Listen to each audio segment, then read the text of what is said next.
Well, I mean, that's what I was saying to my wife the other day. She's like, "Aren't you excited to run?" And I said, "Not really. I've always had that in my head that running was the punishment for not doing well in every other sport, It's true. right? Basketball, football, baseball. You didn't do well, you ran. Line up. So like it's tough to say, well, that's my sport. Running is my sport. What you're punishing yourself by predicting picking a sport, but it's one of the few things that you can still kind of do in your 50s and 60s and beyond. Yeah, We had a guy 75 years old ran on Saturday, and it's awesome. so thanks for coming in. Thank you. We've Yeah, got thanks Luke for Bernstein, the president and CEO of the Pennsylvania Chamber of Commerce, which we joined recently. You've got Yes, sir. a great young man working with you there, Ryan Herr. We do. I've known I've known Ryan and his family for quite some time. I used to coach his sister in basketball. Um, It's so great. 15 years ago, whatever. Great guy, great family. I think we're so lucky to have such a great team. I Yeah. mean, you can't do anything without a great team. He's exceptional. Whole team is exceptional. But Ryan moves fast, which is a good thing Yeah. because in today's environment, you have to adapt quickly. Right. And it's no matter you talk all about AI, you talk all about these other things. Life comes down to relationships, Mhm. and Ryan's an exceptional example. If he's someone who knows how to build relationships, does a great job, not only building them, cultivating them, but just maintaining them for a long period of time. Yeah. Yeah. I mean, look, having guys like him, like Ryan, like that's what this is all about. All this is, whether it's your business, my business, or any of the That's right. businesses that you cover, I mean, they're all about relationships. That's right. Building relationships with your vendors, building relationships with your customers, building relationships with other members of the community. I mean, that's what business and life gets down to it. It is. It's all about So, relationships. how long have you been at the Pennsylvania Chamber now? It'll be 4 years in June. Wow, So yeah, so 4 years. it's on one hand, it's been like an eternity. On the Hmm. other hand, it feels like a blink of the eye. And how long has the Pennsylvania Chamber of Commerce been the Pennsylvania Chamber of Commerce and doing its thing? 109 years next Wow. year. So roughly, or 110 years next year. 109 years old. 110 years next year. So long, long standing organization. And have they? How many presidents and CEOs have they? Did you ever know that? Like, how many have they had in the 110 years? The incredible part is very few. Really? So the longevity, when you look back, my predecessor was in the role for decades. Wow. His predecessor, same. The predecessor before that, same. So I think ultimately it started out as a wonderful organization Hmm. and has maintained its integrity and roots through that. Every different CEO and president has put their own stamp on it. Hmm. Our very first one, we have a portrait of him in our boardroom, the tenets of why it was founded. And to that founding was how do we make business better and easier to do in the Hmm. Commonwealth of Pennsylvania? And so That's the base mission. that's the base How do mission. we make business better in the Commonwealth? How do we be the most competitive state in the country to do business? And we'll talk about some of your challenges in that in a little bit. But so your predecessor, Yeah. how many years was that person in the job? Was it like He 30 or he was 40? yeah, he was with the organization 20 years. And And did, so did he just get to the point where he retired? I think, the average CEO tenure in America right now is 4 years. Hmm. And I think because in many cases it can be like dog Do years. you think that that's a good thing or a bad? Ultimately, I think it's a bad thing, Yeah. on one hand, Hmm. because I think that's showing the high stress, high burnout rate. On the other hand, I think that's conducive for what the environment we're in. It's a 24/7 on-demand society where we are constantly in front of 15, 30-second sound bites, next thing, next thing, next Hmm. thing. So it's a lot of chaos to navigate. Kudos to you. I mean, you've had a great and incredible tenure here. It is not an easy job, and take into the fact that you're a publicly traded entity, that adds a whole level of complexity just from a standpoint of all these eyeballs watching you. It also opens up a lot of opportunities for you. Hmm. But kudos to you and the job that you've done and the opportunities that you've had here to lead an organization. I love community banks because you get involved in the communities. Because So you have a root in community banking. yeah, I joked with you earlier. I'm a recovering banker. Seems to be a lot of them out there, Scott. Huh? And the great thing about that is you understand the needs of your community. You Mhm. understand the needs, you understand how to serve them, how to be a part of it. You guys are doing No Shave November right now. So you are really going in to the communities you serve, getting engagement, getting people involved, whether it's through No Shave November, whether it's through your breast cancer initiative to raise money, awareness, funds to support those going through the battle and to ultimately get a cure. It's really important. And so you understand the needs of the community. That's the best part about community banking. Absolutely. And I'd say another wonderful part that I think is often overlooked, it's you not only get to know the needs, you get to know the customers, Mhm. and people come in and they look to you as a valuable partner and a value add for the community. So I often challenge people, look at any little league field in the country. It is littered with signs in the back of community banks Mhm. because that's really the backbone of our local Right. communities. That access to capital, helping people accomplish their dreams is what you get to do every day. Yeah, I mean, look, at the end of the day, if you look at our mission statement, the mission statement that says we want to reward all our shareholders, got to start with that. And we want to critically support and serve all of our customers Sure. and our communities. And equally as important, we want to cherish our employees Yeah. because, without a good and engaged workforce, and we're going to talk about that in a minute, because you've got that. I'm trying to build that here at Mid Penn Bank. You're trying to help facilitate that all throughout Pennsylvania, right? That's right. Like But workforce development it's got to be in your top three priorities. it is, and it's central to everything we do. You go back to the team. I often say, when I coach youth sports, say to them, who's the best football player to ever play? And everyone says Tom Brady. And he was an incredible football player. But the reality is, if you took 11 Tom Brady's and put them on offense or defense, they would never win a single game Hmm. because you need offensive line supporting them. You need wide receivers to catch the ball. You need running backs to run the ball. You need tight ends to block and catch. And so everyone has a critical role in that team, regardless of what that is. If you're in banking, you have to know people that really maintain your credit and have your tight credit standards. You have to have your sales team that's going out getting new business and working with folks in the community. You have to have people that service, whether it be a loan or the client's needs of people in the branch, really be your ambassadors within the Hmm. community. And so you really need to have a good team, and your organization is only as good as your team is, Yeah, and up and down the line.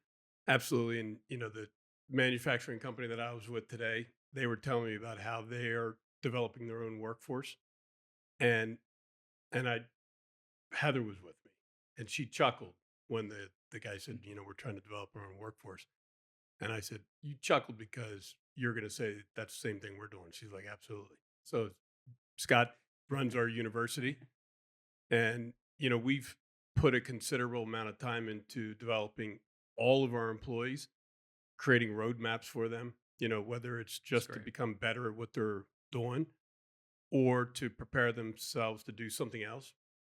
But also, I mean, we try to help them in their personal life, Sure. how to be a better parent, how to be a better sibling, how to be a better community steward, how to, you know, to do anything that helps them personally, which makes them a more effective employee. But, you know, it sounds like once you say it, it sounds like, well, that's it, you know, all pretty common sense stuff, blocking and tackling.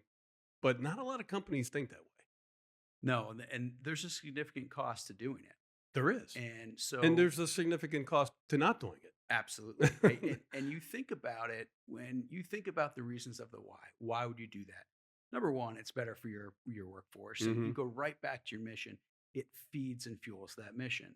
If you're not doing it, there's a significant cost. If I said to you, okay, we can we can raise an employee up from the time they take that first job to C-suite at your company, it's going to be not only much more effective to do that, but it's going to be more effective from a cost Hmm. standpoint to do that because every time you grow and you have to recruit from outside your company, you're oftentimes statistically spending significantly more to do that. Right. They also may not know your culture and may not come from the culture of that you're trying to instill. And so for you, you're trying to get the best team around you that understand, want to move the culture forward. And what you've done is you've been able to build that, and with your team, you've been able to carry that out into various communities, whether that be through organic growth, through M&A growth, and you've been able to expand that. So you have people around you that understand what makes the organization grow, what's important to the core mission of the organization. Someone coming in from the outside, they can certainly learn that and be a part of it, but it's much more effective getting someone in early, training them, seeing the different parts of the organization, going back to relationships. They can then build the relationships within the organization. It's always better when you have someone right next to you. You see that colleague growing with you. They understand it. They get it. And oftentimes, when you see someone coming in who's working hard, who's not afraid to roll up their sleeves, but also help their colleague along the way, Hmm. you feel good about that person getting promoted. You feel excited as they rise to the organization because you feel part of that success. So, we both spent considerable amount of time in this business, and present company excluded. What financial institutions in Pennsylvania history do you think did the best job with developing their own workforce and building from within, and over a long period of time? I think there are a lot of them. I think I could name specific names, but I would say in generally, the general themes and the concepts that ones have used that have been successful. I think it's focusing on at the internship level, Hmm. understanding that the value of giving an internship and the value of what that internship journey starts and ends with ultimately is going to lead to a successful position with the company. The next thing is you look through that career, it's pathways. It's opening up various pathways within workforce of the organization. Because the wonderful thing about banking is you need marketing team, you need credit team, you need sales, you Operations, need credit, operate yeah, everything. administration, yeah, So you can have 15 different careers in banking at the same bank. yeah. And so I think the financial services companies that do it really, really well start exposing that young talent to different path and career ways at a very early standpoint, allows them to grow. I've seen some of the most successful people in banking start in something completely different, may end up in HR, may end up in credit, may end up in treasury. Hmm. You take a different path, but you end up where ultimately your most success can be had. So I think from the standpoint of starting early, focusing very intentionally on career paths is significant. I think the other key piece is the culture of making it a family environment, and many banks do that.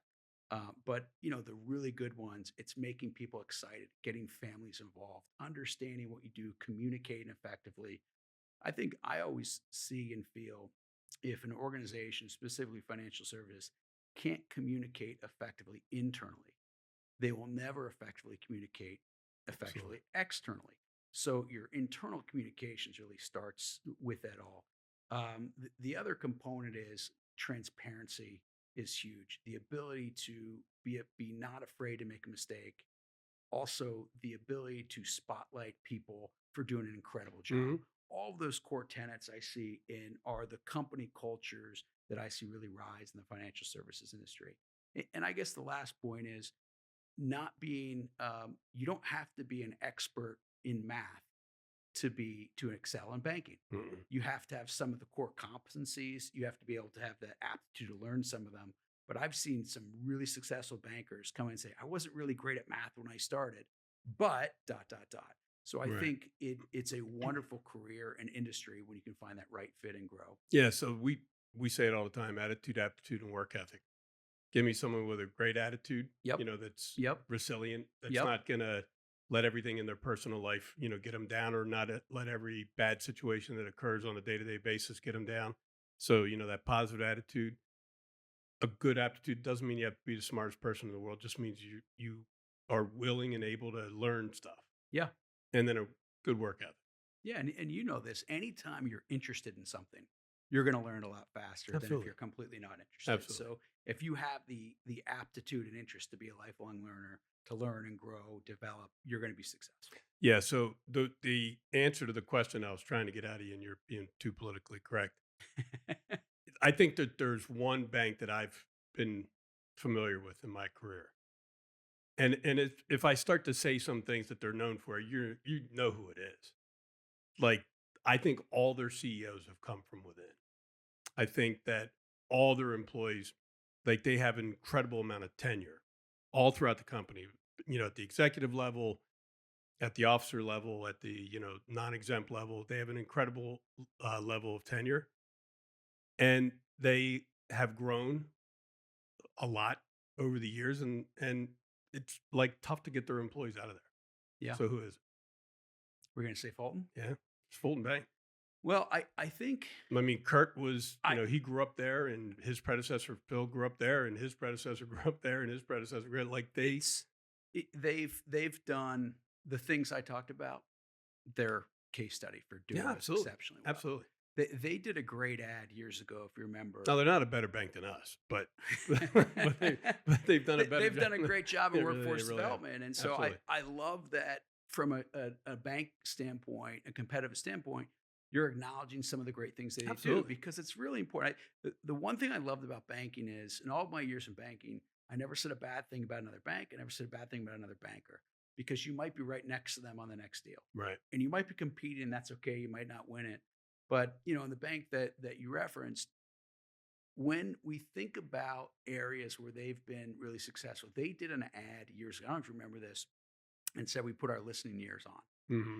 And to me, it was much more about an ad with like huge ears. It's, the old adage, you were born with one mouth and two ears, because we can learn a lot more by listening. Thinking about how they listen internally, intently, and very purposefully to folks within the management team. And I think they've figured out a really great way from a business development standpoint, career development standpoint, to get people early and to have them rise through. Kurt's a great example of that. Phil Wang was a great example. Both were uh, Kurt's on our board. Phil was on our boards and our executive committee, but they've done a great job in that Yeah. area. So you're covering all businesses in Pennsylvania, big and small, public and non-public. Um, what are the three things that all companies are kind of grappling with right now? Yeah, so it's great question. We have just over 12,000 total members. Wow, it's great. And so of that, we have over the half the private sector workforce in Pennsylvania. Hmm. One of the things that I hear from everybody is workforce.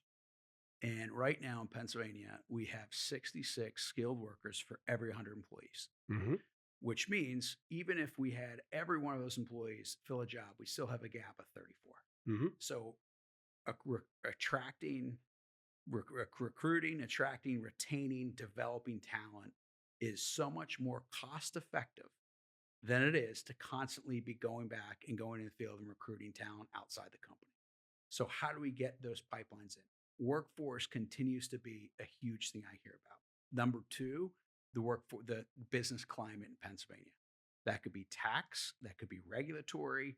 That is probably I would say, the number two thing I hear most about, whether it be over some overburden regulations, those pieces. And I think the third goes into that, our litigation climate. Hmm. I hear a lot of factors. Pennsylvania's litigation climate is not competitive with other states.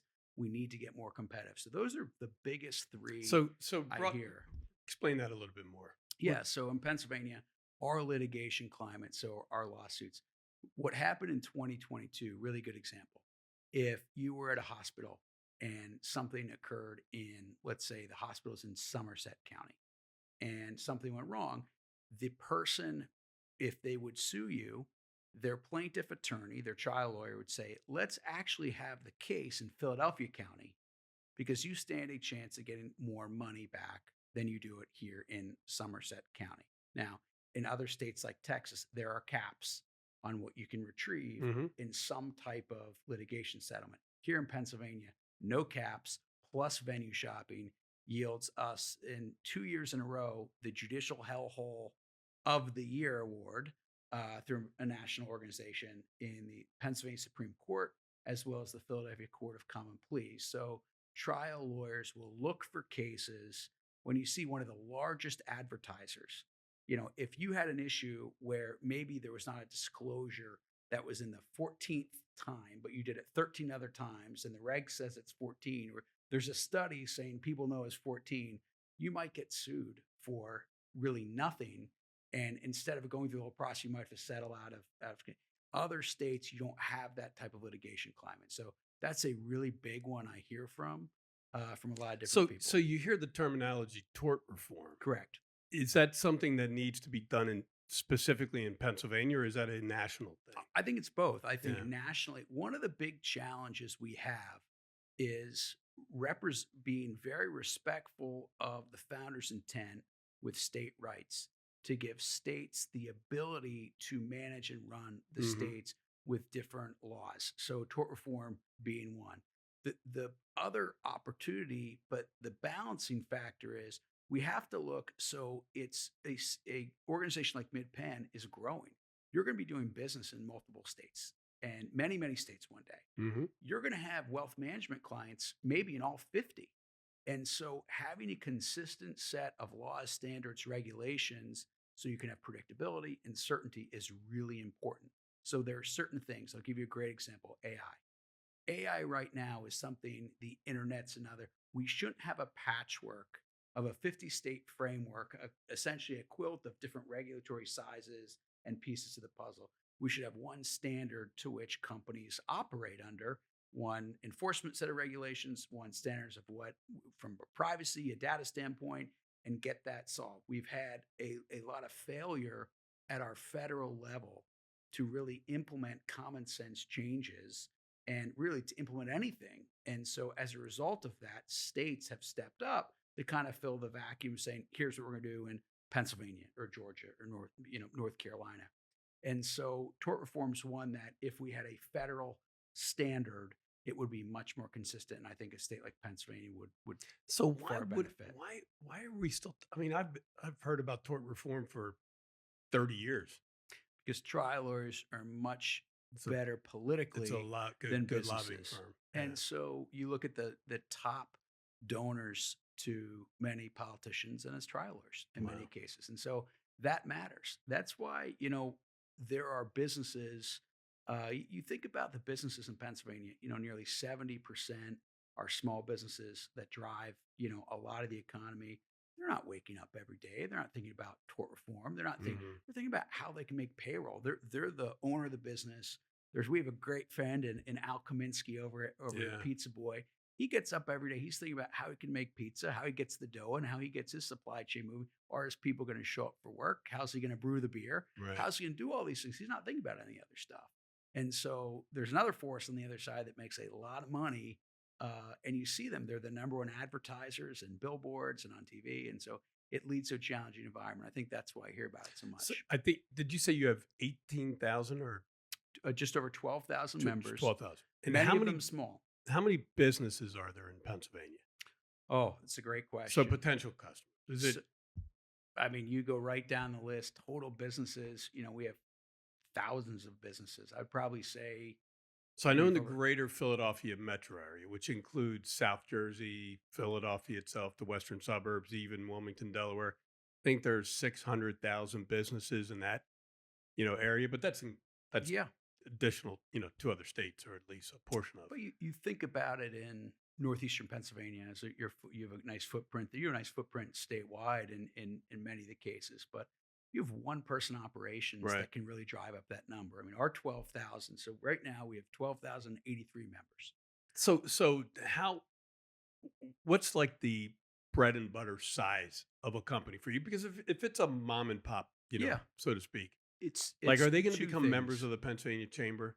They likely would through their local chamber. Okay. So we have about 125 local chambers that are members of ours. Like The So the Greater West Shore Harrisburg Chamber, Chamber, the West Greater Shore, Harrisburg. Yeah. exactly, exactly. So if you are a small business under 10 employees, you can actually join the PA Chamber through your local chamber, Really? which is a great Not sure that I knew opportunity about to get smaller businesses involved, but understand kind of what we're doing and the importance of the issues. that. Hmm. When you go in and talk to a legislator, they generally don't care about your large corporations. Right. Most of them, if not all of them, care what is the impact on my district? What's the impact on my local small businesses? Hmm. And so from we have one person delis, trucking companies, small mom and pops to Fortune 1 companies, to Nvidia, to Google, to the Phillies, the Pirates, and everywhere in between. And so the sweet spot is, I would say, if you're a smaller member, understand what's going on. But if you're a larger member in Pennsylvania, growing with a growing footprint, really great to be part of that network. So a Mid-Penn Bank, for example, is your growing statewide organization, the ideal member that we would partner with. Because if you have an idea and a concept, it's something that we can move forward for Hmm. you. it's relational, but it's also something where I think we can start addressing some barriers that you have. And for me, if I can address a barrier for you, I think we've done a very effective job. So how do you get more members, I think and how do you communicate with all those 12,000 we have, customers of yours? going back to team, we have Yeah. an incredible team. And so for me, we've been able to recruit some. Some have been with the chamber for many years. We've brought a lot in. It's a team. It's going out, it's talking with people. Local chambers are great ambassadors for us and vice versa. But I'm on the road a lot talking to people about what we're due, why it's important. I don't know who would do what we do every day to fight on behalf of business and small businesses in Mhm. Pennsylvania. We monitor every single regulation. We monitor every single bill that's brought forward. We assess it on its impact to business, and then we educate our members as this is coming, this is proposed. What's your stance? We have committees that will take stances. So we take a stance and a position on every bill brought forward, whether it's at the committee level or to the floor, and then we'll advocate and push to either stop something that's not helpful or promote it and push it to have that be enacted if it is. And do you push your own legislative?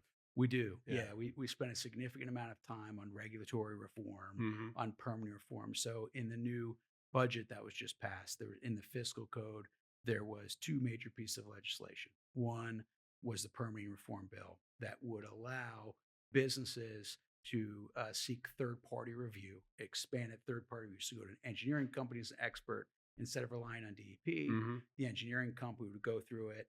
Essentially, you would still need a DEP stamp, but DEP would actually get the engineering firm Right. to do it. So much more streamlined, faster.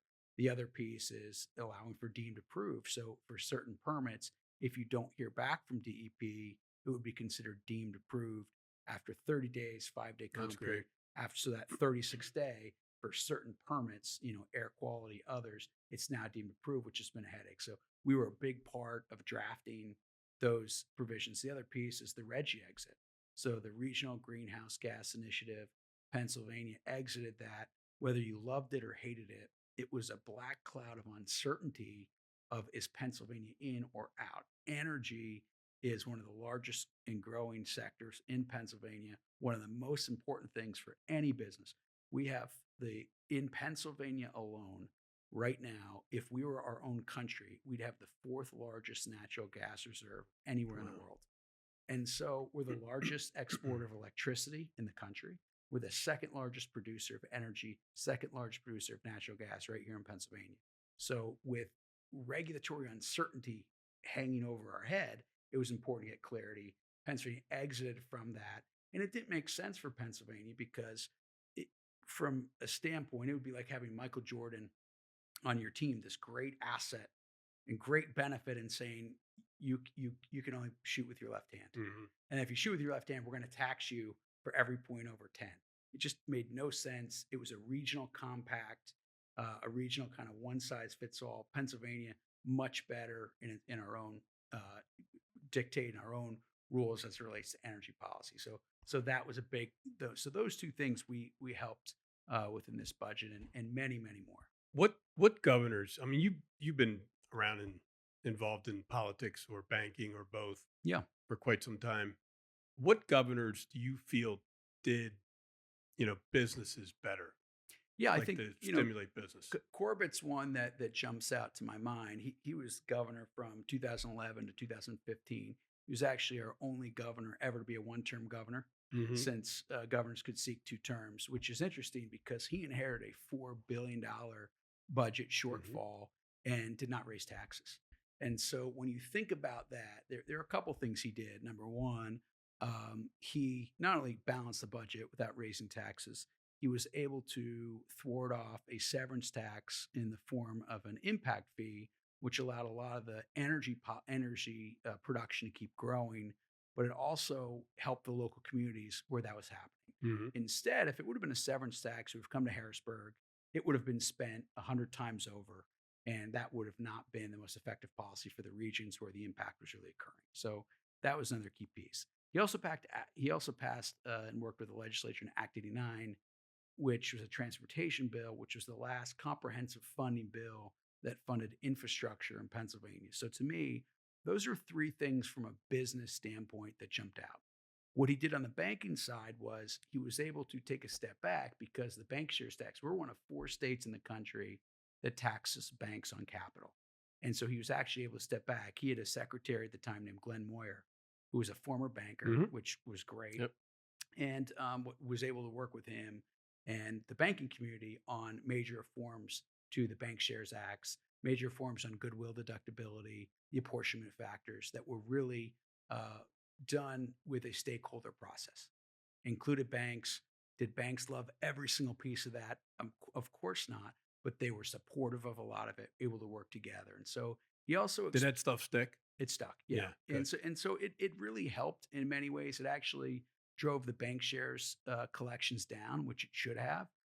Banks were being taxed significantly if banks made money or lost money, which is not right. If a bank makes money, it should be in the same tax structure of their corporate Sure. entities. If banks loses money, they should be able to carry those losses forward so they can invest in the future. And so it didn't pull us out of the capital shares tax structure, but it became much more streamlined and reformed the equation there. Yeah. All right. So you listed the three biggest hurdles or things that you guys are working on. What are the biggest threats right now?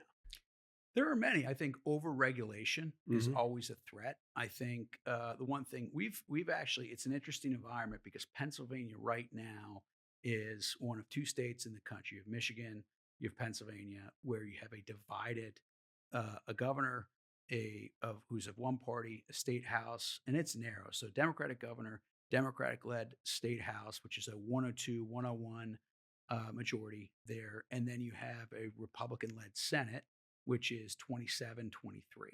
So, in any given situation with huge midterm elections coming up in 2026, that will ultimately change or could change or sway the balance of those complexions. So, you have a governor who's up for reelection, every member of the state house, and half the members of the state senate.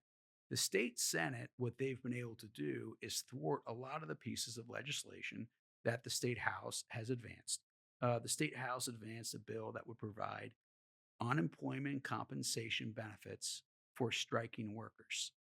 Crazy when you think about it. So it is, in my opinion, un-American. You should work. If there is a strike and you're entitled to do that, you should be able to do that.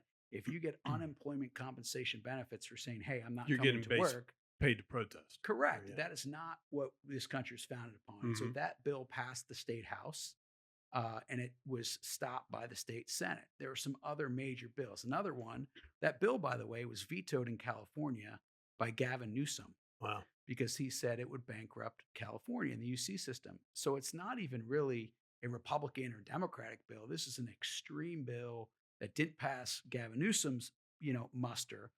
And I think when you really take a step back, had that become law in Pennsylvania, it just would have disincentivized growth.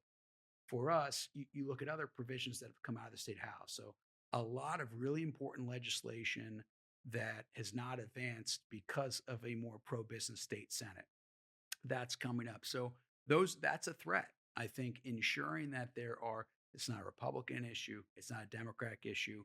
We need to have a pro-growth, pro-business caucus in Harrisburg. Hopefully all three are and working together. Yeah. I mean, the people do get that, right?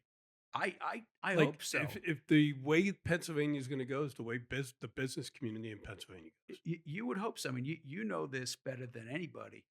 Investment is like water. It will flow to the path of least resistance. And Hmm. if we make investment very difficult to come to Pennsylvania, that investment will go to North Carolina, Georgia, Texas, other states. And that's a very real thing.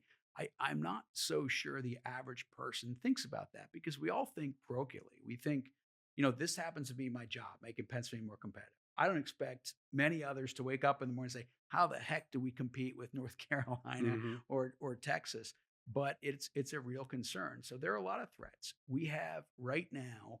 I fear a lot of NIMBYism, even in our smaller communities. There are rural areas that would benefit incredibly from the presence and development of an AI data center or an AI Yeah, factory. no doubt. And you're seeing a lot of people say, we don't want it in our backyard.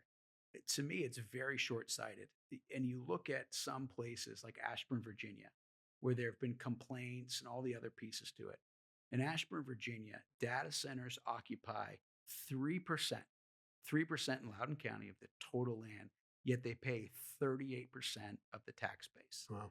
So when you look at what's going on, and you have a great presence in the Northeast, looking at Columbia County, and where right outside of Berwick, right on the Luzerne County line Hmm. there, AWS Amazon is partnering with Talon and PPL and PA American Water to build a world class, first rate data center there with a hub in essentially Berwick and Ben Salem that would rival Beijing.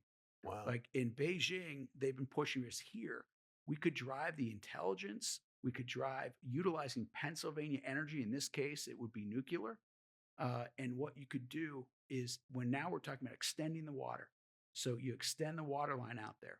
Over 30 housing areas would get the benefit and get off well water for those 30 houses at the expense, in this case, of AWS. Hmm. You have other areas that are protected of the local area, but that was a great example when the local townships worked with the companies and everyone came to the table, gave concessions, talked about investments, and it's going to be an incredible $20 billion investment with thousands of construction jobs and a lot of permanent jobs and downstream opportunities for the area. How many permanent jobs, like, estimate? So at just the facility alone, you could have anywhere from 50 to 200. But that's really just scratching the surface. Hmm. It's all around, from the maintenance from the other local facilities that are going to be supplying to it. It's a downstream suppliers. You're going to have, one of them in, and you're very familiar with this. If you co-locate your servers, for example, let's say Mid Penn would co-locate to Ashburn or somewhere else, you might have 30 internet providers Hmm. coming in. So it's constantly feeding in there. You have all different types of information out at your fingertips that's going to extend out your broadband capabilities to rural parts of the state where it hasn't been before. So the infrastructure investments are going to allow for continued economic growth there. So regulation, permitting, that's one of your biggest challenges, also one of your Huge, biggest threats. huge. What about AI? You mentioned it before. Yeah. You mentioned it with the data center. How, like, what is the Pennsylvania Chamber of Commerce that represents all businesses in the Yep. state? What's your viewpoint on AI? It's here and it's expanding and it's growing. It's been here for many, many years. We Hmm. haven't seen it as much. It's just advanced so rapidly in the last few years. So it's to the point where every day someone mentions AI, Hmm. but it's been here for a long time. To think it's not going to be here, I think, is foolish. I think we have to really learn to understand it, to embrace it, to see what benefits this technology could do. And we talked earlier about all of MidPenn's investments, whether it be in breast cancer research and support, in prostate research and support. AI, when you think about radiology, when you think about other healthcare fields, AI is advancing healthcare. It is advancing technology. It's advancing so many industries significantly. Now, I think that's one. Two, just project forward. If we're looking at 2030, in the next 5 years, really four now, we're slated to estimate, the Strata Foundation, National Education Foundation, estimates that we are going to have 22 million baby boomers retire Hmm. within the next 5 years. So leave the workforce. AI is going to eliminate over that same period of time 3.7 million jobs. AI will create 1 million jobs, and we are going to have over 3 million new people graduate high school or graduate college and enter the workforce.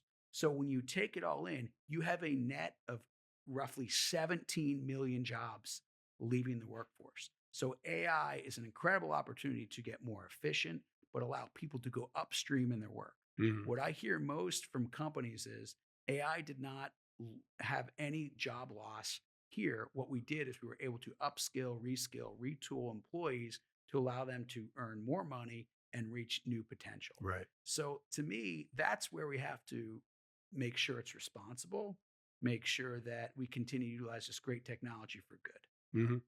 Yeah. So, we've been talking about AI here, just like you said, every company on the planet probably is or should be. And, we set objectives. And Sure. the objectives are, we're not looking to replace employees. Yep. We're looking to make employees more efficient so that they can do more with less time. Yeah. We're looking to um, make our interactions with our customers more efficient. So, 24/7, 365. Yep. and we're looking to add more protection for our Yeah. customers. And it's true because there are challenges with it. Yeah. You know, uh, banking is always on the cutting edge of stopping crime when you think about elder abuse. And Always. I mean, every day, how much money Right. you're investing in this. And on one hand, AI it is becoming so sophisticated with the scams that's come forward. On the other hand, it's giving you additional protections and layering through technology and other investment to stop it. So there's two sides to every coin, but it's here. And the country that will best develop intelligence will own the economic future. Mhm. I'm convinced of that. If China owns the AI wave, they will own the economic future, and we cannot let that happen. So I Right. think from an American standpoint, we have the one resource that is needed to fuel this innovation in Pennsylvania, which is our energy. Energy. AI data centers require massive amounts of energy. And in Pennsylvania, I was talking about exporting that energy. We export more energy from Pennsylvania to the grid than any other state in the country. So, what that means is earlier in 25, when it was really cold out, Pennsylvania was exporting a significant amount of energy to keep the lights on in New Jersey, who was a net negative. They did not have, what that means is they did not have enough energy to keep their lights on. So New Jersey, Maryland, Washington, D.C., Virginia, Ohio, all net negatives. Delaware, net negative. Pennsylvania and West Virginia were the only two Wow. in the PJM grid that were exporting back. So if there was no Pennsylvania exporting our energy, data centers, everything would have been dark. You know, Mhm. millions of homes would have been on rolling blackouts. That is why it's so important that we continue to expand our energy opportunities and advantages. And so if we can get and attract more companies here based on energy, it can be a significant impact for our state economically. So workforce development obviously important. How do we keep more young people? Because we have a bunch of colleges in the Yep. state, Yep. right? Some of the best in the world. Some of the best in the world, Yep. and you can, from one of the most expensive schools like Penn to, the state system of higher ed, which are Yep. all very affordable Yep. schools. But I get the sense that more young people, people that are graduating from people that are in college, Mhm. like they seem to be the exact opposite of us, right? Like when we work our whole careers here in the cold, and then we retire down in Florida. They seem to like they just want to go right to, right They to the want to warm. skip. They wanted They to want to go skip the right to the step. They warm went weather. right. Yeah, Yeah. yeah. So like how do we make Pennsylvania more competitive for those younger folks who might be attracted to, look, Florida's done a good job, I think, Yeah. making it a very competitive state. Yeah. Alabama's done a good job. Yeah. So what can we do to keep more of our Pennsylvania kids that grow up here, get educated here, keep them from leaving and going south? It's a great question, and it is the age old questions we've faced here in Pennsylvania for generations. We have had 10 censuses in a row where we've lost population in comparison to the national average. Yeah. And so, what does that mean for us right now? To me, that means it's an opportunity to change it. Hmm. To me, your question is the central question we should all think of every day. How do we keep more of our homegrown talent here? And how do we retain more of that talent coming into Pennsylvania to learn, whether that be through college, whether that be through a trade school? Hmm. And so, one of the key areas is something that you do an incredible job of here at MidPenn, and that's internships. So, MidPenn Bank was honored by the Pennsylvania Chamber earlier this year as being one of the greatest places in Pennsylvania to intern. What does that really mean? Statistically, if you get an internship, where that internship is likely to land you in that same area, but with that company to get your job. From a company standpoint, it's great because it's a 3-month interview instead of maybe a 30-minute interview. Right. From a young student, whether that be who graduated college or who went to a career technical school or just come out of high school, it gives you an opportunity also to get in via an apprenticeship, an internship. That is an area where we need to do a better job collectively. That is why we launched the Greatest Place to Intern, to show, highlight best practices, to talk about the workforce investment Hmm. aspect of this, talk about how it is more economically sound to invest in some of these programs. It is a significant investment for companies to do it, but it's well worth it. And so I think when you look at it, how do we do that? It's improving our internship programs in general. It's being much more smart with how we're spending our educational dollars. So we worked with the Democratic governor, Democratic House, Republican Senate, Democratic Senate, Republican House last year, with all the entities to develop a Grow PA initiative, which is grants at FIA that if you go and work in a targeted major of need, nursing, engineering, that you can apply, you can get a grant. And if you stay in Pennsylvania 5 years after getting your degree, you get to keep those funds. Wow. And so that was a So significant if you step. leave before the 5 years, you You pay it forfeit back. it. Yep. Yeah. And so what's I think number one, we had 11,000 students apply Wow. for those funds last year in its first year of eligibility. So we need to really take a look at that, as that's a great model that we could use to anchor kids here. But if you can get an internship here, more likely you're going to stay here. It's jobs and opportunity. So if you said the two, what are the things that keep kids here from going else? It's jobs, it's opportunity. That will anchor students here. That will help our economy. That's also why this AI is so important, because in many cases, these are really good, high-paying jobs. You have a lot of startups with the life sciences community. We have a lot of innovation companies. I mean, Google, Meta is building the next the metaverse in Pittsburgh, Pennsylvania. You have Lockheed Martin, who's built GPS out of King of Prussia, and what they're doing with the new space technology, Astrobotic, all the different life science companies. We are building so much of the future here in Pennsylvania, and we need to encourage those young students to stay here. But let's say you're not in college, apprenticeships, different career technical education. I really hope we're at a point where, I think when you and I were in high school, it was almost looked down to go to trade school. It is the next generation of millionaires in our communities and society are going to be your Yeah. trades, your carpenters, your electricians, your welders. I was up in Susquehanna County just a few weeks ago, so 3 weeks ago, and there were two people out on the drilling rig, and they were on top, and we went right on top, and they were anchoring everything down. And I asked them, I said, what was their background? They said they went to trade school, they graduated, they did an apprenticeship, came over. I said, so they went right from high school to here. They said, yes. I said, how much will they make? And they said, they both will make just under $110,000 this year. Wow.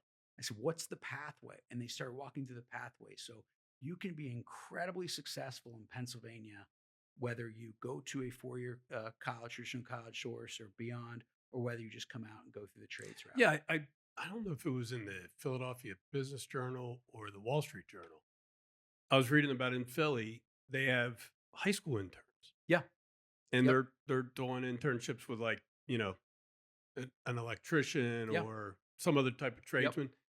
And when they get out of high school, there's an $85,000 a year job waiting for them. Absolutely. And I think that's incredible. I mean, We're blessed. they're not spending any money to get there. Nope. And, $85,000 a year, it's not like you're rich Yeah. with that, but that's pretty good. It's incredible. You get out of high school and you're But you making that think much money. about you think about it in central Pennsylvania, where we're sitting right now, $85,000 a year. You're right out of high school. Yep. Incredible opportunity at life. With no debt. no You zero have debt. you have no student loan debt. A great company, if you work with them at all, is the High Companies. Mhm. They do a whole Amazing company. internship Yeah. program right there, right on site, and it's an apprenticeship program with high school students. Right. And the amazing part about that is they bring students in, they spend all of their own money training them, and then they hire so many. They're getting 70 students a year Wow. that are coming in and partnering with them, and they're teaching them. And they're just one example of many companies that are doing this at the high school level to ensure that there's pathways to success. So you and I talked about that because we have a similar program here. We call it our co-op or apprenticeship program, where we're hiring high school graduates and we're introducing them to an entry-level job. And after 6 months, if they are doing well and if they would like to enroll in community college, they have to continue to work at least 30 hours a week. Sure. But they can enroll in the college and we pay for the entire thing. It's incredible. It's not like a reimbursement thing. We'll pay for their tuition, their books, buy them a laptop, all the materials, all their supplies, everything they need. And so theoretically, they graduate from high school on Friday. They start working for us on Monday. 6 months later, they enroll in college. Takes them 2 years to get that associate's degree. It's So unbelievable. 2.5 years after they graduate from high school, they have 2.5 years experience. They're making, whatever, and they have a associate's degree No debt. and no debt, not a penny's worth of debt. And at that point, they can go on and get their bachelor's degree, and we'll continue to support them through that. But I thought we would be flooded with applicants for this, and we're struggling to kind of get it off the ground. And I think it's just one of those things where if we all do that, because I'm like we weren't doing that to get like a strategic advantage over Sure. our competitors. Sure. We're doing it because it's like kind of the right thing to do, like developing young people It's an and incredible thing and you're doing. not burdening them down with because like we've convinced everyone in this country that you have to go to college to be successful, which I'm not bad mouthing college. I firmly believe in college, but it's not the only way, right? 100% agree. And so there's a lot of things that you can do for a company like Mid-Penn that could be a career for you, whether you go to school or not. But we've got this young kid, Travis. I don't know, he's 20 some years old. He was out of school for a couple of years. He was trying to figure out what he wanted to do in life. We hired him, put him through this apprenticeship program. He's now an assistant manager at one of our financial centers. His associate's degree is done. He's on his bachelor's degree. This kid's like amazing. I think the opportunities you're giving people, it's they're working, they're earning it, and you're providing them an opportunity to be really successful in life. Absolutely. And so the benefit for you, while you're not doing it for the benefit for you is hopefully they come out and they're very loyal to the bank and they Absolutely. want to stay here and they've understood because in this generation, understanding that opportunity is just incredible. Hmm. And so you've changed Travis's life. I mean, Right. you've given him an opportunity for financial freedom and success throughout his life. Yeah. I mean, I, he's been with us 2 years or so, 2.5 years, That's 3 years. awesome. I think that as long as we keep giving him opportunities and keep challenging, I think he'll be here for the rest of his career, which is great. And by the way, there were no strings attached to that. He didn't have to stay here any bit of time. He could have the day he got that associate's degree, he could have said, "See ya." And you do it with no intent, no demands that he's got to stay, but you would hope he recognizes the incredible opportunity you Absolutely. present. Well, and And as long as you keep, you're growing right, together. And absolutely. so, I agree with you. There has been this, as we talk about the stigma with career trades, and I'm looking at some of the career trades. It's an incredible opportunity. Those are things AI will never be able to do. Hmm. So if you want to talk about something that's AI proof, something with your hands and Right. going in through, but critical thinking going to be incredibly important as we move forward. And people going upskill and to be able to think about something, understand it, critically assess and That's think through that that is challenge is really going to be that's my concern with AI. That people sure, aren't going to develop their critical thinking skills as much as we, sure. they start to, young people, old people. But And they I might do not have worry to about walk that. to school uphill both ways in the Yeah, yeah, snow. I right. mean, Like, how many people are, you got to sit down and write your shareholder letter every year. yeah, And someone said to me a couple of years ago, why just put it into, chat GBT and it'll write it for you. And I'm like, you want to do that? Why, what like that takes away, like I have to sit down and I have to like get myself into a frame of mind, somewhere around, late January yeah, and think about what my shareholders want to hear. yeah, And it's like it's critical analysis. Like you're yeah. thinking, what they would want to see. Like, why would you outsource that to AI? I think what you're seeing a lot of people do now is you take a step back and they'll probably say, that needs to be my product. Right. But I might put this into an AI filter and say, here are all the things I want. And it'll come out with a draft. So it's the combined effort. Right. I think that some of the concerns that were valid you don't want people going to school and simply pumping out, you're seeing this a lot. Like my son said to me the other day, he's in sixth grade. He said, my teacher said we have to write out the assignment at home because we don't want people searching online. And I made the mistake of saying to him, so did you search online and then like write the thing? He said, oh, maybe I'll do that. I said, no, don't do that. But you do have a fear Right. that people just rely so heavily on this and you don't go through that process because it's the old adage, anyone can put the answer down, but you want to see your work. Right. How you eventually got there. The criticality of your thinking and thought process is really what I think will separate people into the new world. The other major thing I think will separate people, I think relationships. I Hmm. really think as we move to an AI world, you can't build a relationship via Zoom. Like I can't imagine going in and asking the governor or the majority leader of the Senate to push forward a major piece of regulation reform or push a new bill via Zoom. You Hmm. have to be there. You have to see them. You have to work through it. It takes a long time to cultivate those In relationships. the It's really absence of important. face to face, Yeah, it's good, yeah. but it doesn't replace face to face. It doesn't. You think about the most important things you've been able to do in your life. I Hmm. imagine they took a lot of time and effort and a lot of face-to-face contact. Yeah. And so those are things when you look back, you can do things, but the things that really, really are going to matter in life are going to require that continued physical Yeah. relationship. So this is the week of Thanksgiving, the season of gratitude. When you My sit down Thursday and have dinner with your family and friends, what are you going to be thankful? my family, Yeah. I think we were very blessed. My wife and I were not supposed to have children. Hmm. She was in a horrific accident and was in a wheelchair for a long time. And by wonderful health care, we live in the greatest country in the world, and so she was able to get health care, got out of the wheelchair, and two beautiful baby boys later, who we want to kill on occasion, Hmm. and who wrestle nonstop. But you How old know, are they? they are 12 and Oh, 14, that's and great. so Rory, you've love your family, and so to me, you look back, and they're the reason I do what I do. I mean, when I'm at the chamber, if you ask me my why, I want them to have opportunities to be here. I don't want them to have to seek dreams in North Carolina, Florida, all the buzzword states you hear about. I think it's the best state in the country, and Hmm. so I'm grateful for them. Grateful for my bride who puts up Hmm. with my nuts. I could never do what I do in the hours I do without her. Right. Those are the things I'm most grateful for. How about you? I think obviously if you have a family and you don't say that your family, there's probably something wrong with you in more ways than one. But I was cleaning out a trunk. So my mom bought me two big trunks when I went to college.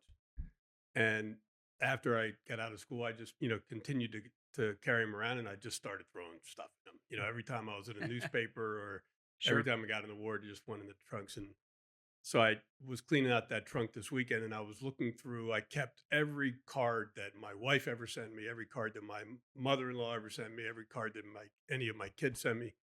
And I'm reading the cards and, getting a little bit of nostalgia. And Of I course. was reading a card and it must have been after I became CEO of MidPenn. And my wife threw a party and invited a bunch of friends and a bunch of business associates. And her mom came to the party and she gave me this card. And I, you know, couldn't remember the card, but I read the card and she said, we're so proud of you and everything that you've done.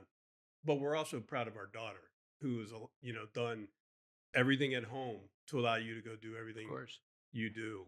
And I was just reading that yesterday and I was like, I mean, it's not like I don't think that way. It's Sure. not like I don't acknowledge that, but it was a good reminder that, for me in this season, when, so many people say, oh my gosh, how do you do it? You bought all these different companies, you've grown the company, you've Sure. done all this, you've done all that. I couldn't have done any of those Yeah. if she didn't take care of our three daughters. And because like our three daughters are doing all, it's not like they don't have issues, not like they don't have challenges, they do, but they're all doing really well in life. But it's not because of me, it's because of her. Well, it's you're a big part of that too. But I often say the good qualities my boys have come from my wife. their challenges usually come from me. And but Well, you're right, and I just it is we were talking about this earlier. The CEO thing is hard. So you have an incredibly hard job, very hard job. and Yeah. most people can say, oh, that's people who haven't been in the seat that you've been in don't understand the daily pressures. And but I agree with you. I said this earlier. I could not do what I do. Sometimes we're on the road at 4 a.m. and Hmm. you're back at 2 a.m. and you're putting the stress and the pressure. And but I couldn't do what I did either without my wife who literally holds down the fort and does all the things. And it's like on cruise control at home. Right. And I have to say, she's like a duck on the top of the water. She seems perfectly calm. Her house is neat underneath, Yeah. but I don't get to see the underneath part as Right. much because she just does it. And it's And it's incredible not, partnership. we never do. Yeah. Like even though I tried to get home for dinners, Yeah. as much as I could, but I didn't get home to everyone. And more importantly, even when I did get home, I didn't see the 2 hours leading into dinner.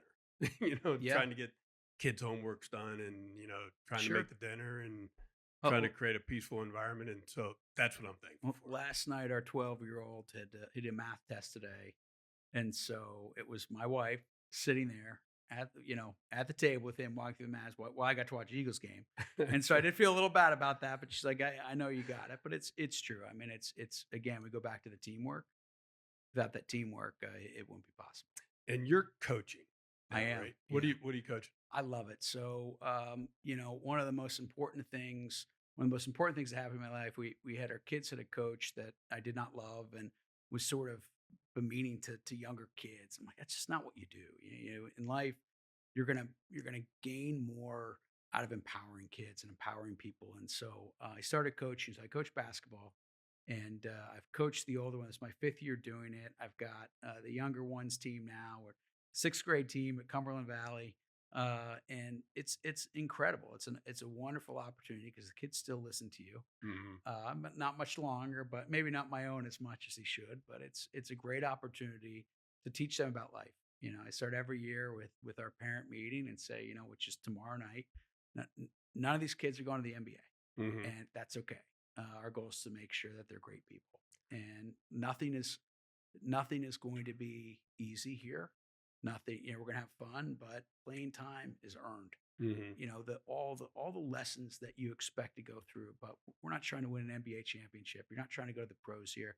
How do we come together as a team and really grow? And my goal is to make sure these kids are better people and better teammates by the end of the season. If Hmm. we've done that, we've been successful. That's it. If we haven't, well, I have not been successful. You know, I was fortunate enough to coach basketball, soccer, track, cross country, It's pretty much awesome. anything my daughters did. And by the way, I played very little basketball in my life. I didn't play 1 second of soccer. I didn't I had no I had to go out and get the soccer book for dummies, like I'm serious. I mean, like I had no idea what to do, but it was the most worthwhile experience for me in my development as an executive Sure. because if you can learn how to motivate a bunch of 5-year-old kids, right, to like do anything like in a team environment, you can do anything. So Well, it was I encourage all the people that work with me, like don't miss out on an opportunity to do yeah, that. Don't wait for your kid to have a bad coach before you decide that you want to yeah, coach. Like it's a really good thing for you. It's a really good thing for them. And that was another thing I was looking through that bin yesterday, and I got letters from like little kids, like yeah, at the end of every soccer season or at the end of every basketball season, and just pouring their hearts out, saying how yeah. great of a coach I was, and it's like that's the most amazing thing because it made all my daughters they were popular with their friends because their dad was the coach, those teams. So that is something that I would highly recommend. Every time and you said when you and I were in high school, you were in high school a lot, a lot longer after I was, but for any young person who's trying to build a career, if you have I kids, coach them. If you don't have kids, coach someone else's kids. Well, It's, Roy, it, I always say like I was the best dad in the world, and then I had kids. Best husband in the world. Then I got married. right, You're the best until you do it. right. You realize I was the best coach in the world until I started coaching, and you realize it's hard, Hmm. but it is so worthwhile. I completely agree. And you have the kids. put their faith and trust in you, and it's your job to help educate them and learn and grow. And it's just a wonderful opportunity, I think, to give back. To me, it's interesting. One of the last question I had with the search committee and the hiring entity before I came over to the chamber was, can I still coach? Mm-hmm. And of course, I knew the answer is going to be yes. But one of the greatest piece of advice I got from a mentor many, many years ago was, when you have kids and there's something that's important to you, important to them, put all of those dates on your schedule. And just like it's an incredibly important meeting, and just don't break that. That's Mm-hmm. a meeting. And I've done that. And that's been a really, I think, helpful way for me to balance things. I don't think there's ever a truly work-life balance. In 2025, I don't know if that exists as much as it used to, but it allows me to prioritize what's really important, Right. and make sure I'm there for the things that matter. Well, listen, my friend, I think you're doing a fantastic job at the chamber. Well, thank you. And that's not an easy thing to do. I know that every one of your days is probably very different from the one before, and you're doing a bunch of different things. But I think you're doing a really good job. And Mid-Penn Bank is a proud member of the Pennsylvania Chamber because of you and Ryan, and we're looking forward to a solid 2026. And we've been talking about doing these, group podcasts. I think we got to have Luke in on that. When we do the one around here and we get BJ Wurzen and Corey Deibler and, maybe the Kindlers, and I think you'd be all good friends. So I think we'd have a lot of fun. Yeah. So we're going to, probably do it at some remote location, not here in the studio. And as soon as we get all of our equipment lined up, and I think it would be a fantastic thing. Just sit around, Love to do it. 5 or 6 guys, have a little bit of food and a couple adult beverages, and just sit around and talk about stuff. You had me at food. Okay. Well, listen, happy Thanksgiving to you and your Happy family. Thanks for Thanksgiving coming to in today. Thank you so much. We will be back in a couple of weeks. Right, Scott? Yes, we will. Weeks. We will be back in a couple weeks. You want to tell me who our next guest is? Ali Barubi. Oh man, that's going to be fun. Maybe we'll bring her out to that too. Talk some sports and who the new coach might be. You might know by then. Coach at Penn I'll tell you what, I saw that after the game on Saturday, all the players had, I think, Hire Terry. Hire Terry, yeah. Yep. I mean, and, he's done a pretty good job as an interim coach. Certainly put some pressure there too. Yeah. But I understand that Franklin, did he take the Virginia Tech job? Yes, he did. Yep. Yeah. And is he coming after some of the recruits? Yeah. Of course, it's what you do. Will. He and I shared a really nice text exchange last week, and loved him, hated him. He did a nice job for Pennsylvania. He did a nice job at Penn State, and wish him well. Hopefully, he doesn't take our recruits and coaches and everything else. Take some or donors, but well, you would think that kind of like when a banker leaves and goes to another bank, they're not allowed to call on their customers for a year. Like, why did they give him that payout and didn't say you got to stay away from our recruit? NCAA is the wild, wild west. Yeah. I mean, between NIL and the transfer portal, I think in either one, if they were separate, it would be fine.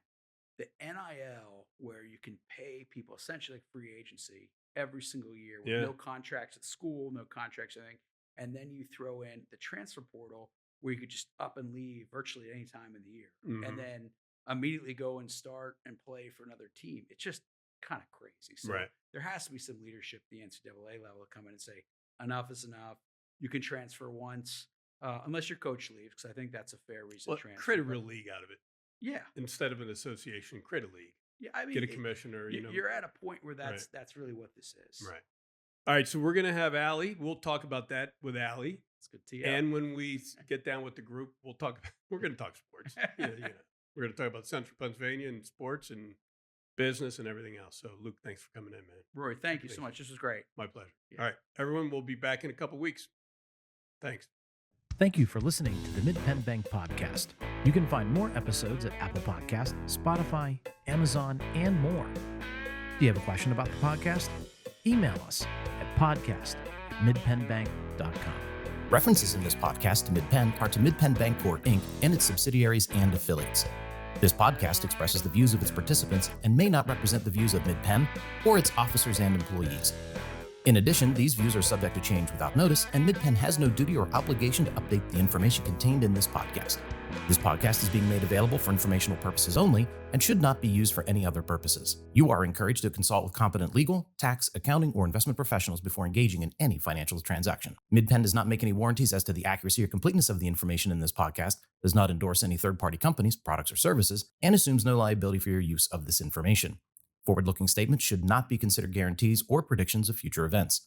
This podcast is the sole property of MidPen and may not be copied, reproduced, republished, or posted in whole or in part in any form without prior written consent of MidPen.